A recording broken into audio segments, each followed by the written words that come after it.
Well, it's been about a month since we put up our swarm traps, and I wanted to give you guys a quick update on how things have been going.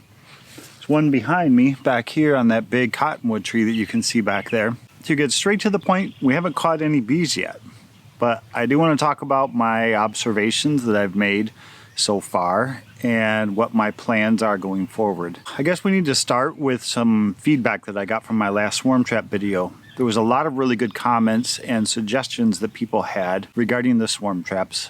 One, for example, straps. Just don't hang that thing on a tree. Put some straps on it to keep the wind from blowing it around.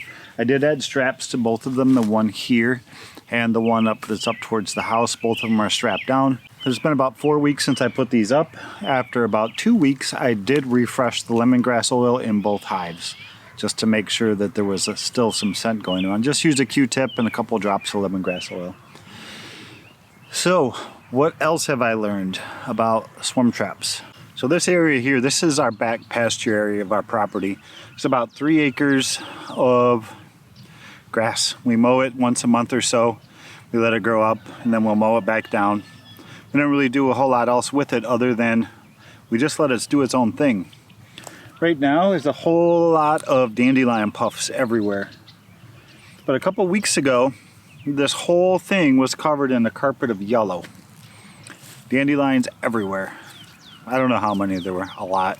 During that time, my swarm traps were both up, and I did a lot of observations during that time. I walked this back field probably 6-7 different days, back and forth, back and forth, back and forth, looking at all the dandelions.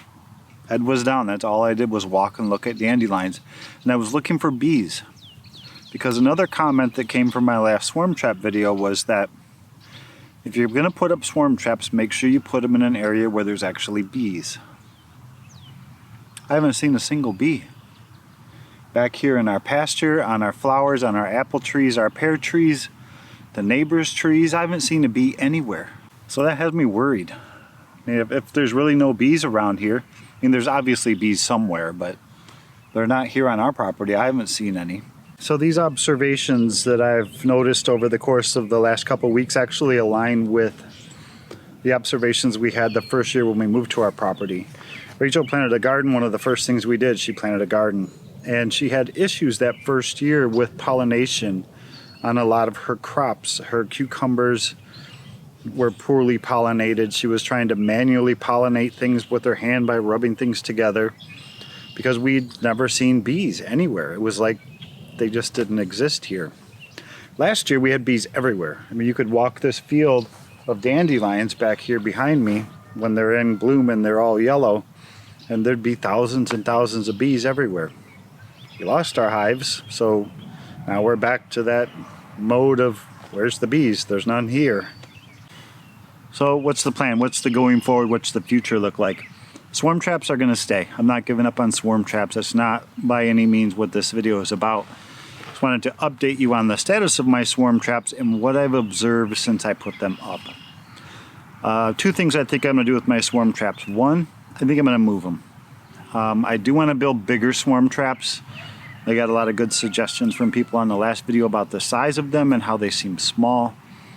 I want to build bigger ones, but I don't know if I'm going to get to that this year. I'm going to keep my small ones for now and probably move them. I want to move one to my mom's property. She lives kind of in the city, a suburban neighborhood type setting. My dad lives out in the country in an area similar to ours, but he has a lot more heavily wooded areas near where he lives. So I think I'm going to move my 2 swarm traps there. The other thing that I did is I found a gentleman about 10 miles north of where we live who has a lot of nukes for sale right now. And I did put in an order for a nuke to purchase from him this weekend, just to get some bees and some pollinators back on our homestead. Rachel's garden's going to miss them. I miss them. I miss seeing them around. I miss taking care of them. I miss feeding them. So I did pull the trigger on that. I am going to buy one nuke for now. The gentleman said in a few weeks, 2 or 3 weeks, if I need another one, he can probably put one together for me. So I have an option to get my 2 hives back up and running if I need to. If I do end up catching a swarm in my traps, I can put off the second nuke that guy can build for me. And I also have a 3rd hive that I can put together and build up. as well to house another colony if I need it. Space won't really be an issue. I have a lot of vacancy.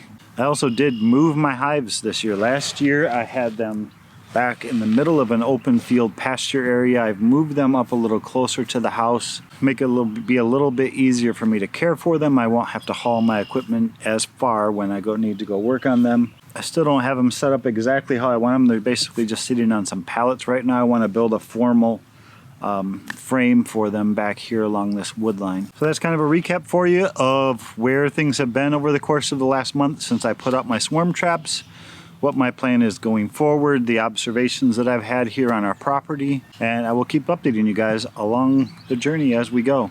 I'll leave a list to our beekeeping playlist over here on the side for you guys. We've been posting beekeeping videos now for 2 years. Year 1 was I was a beginner. In year 2 I'm still a beginner, I guess. I think it takes a while. People have been beekeeping for 20 years and they still say that there's always a lot to learn. So anyways, thanks for joining us. We'll see you guys soon.